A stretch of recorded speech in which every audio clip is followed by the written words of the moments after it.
I'm going to let you in on a secret. The thing that is actually difficult about being a beginner. First, what it's not. Left hand shape.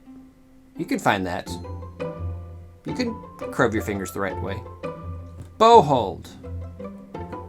Not too bad. You can put your fingers there. You can get your fingers in the right position. You can curve them, all of that.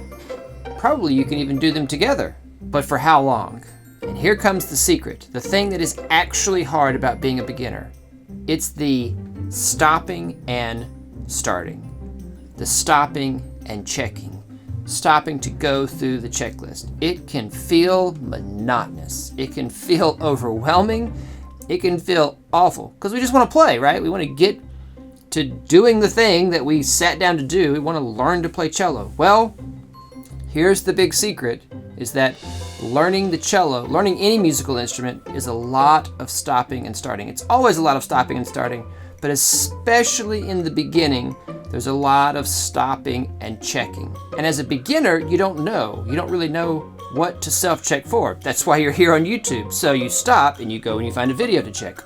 Or you go to some community, either on school.com, join ours if you'd like, or Facebook, or whatever, wherever you go, and you have to go there sometimes to check and see if you're on the right path.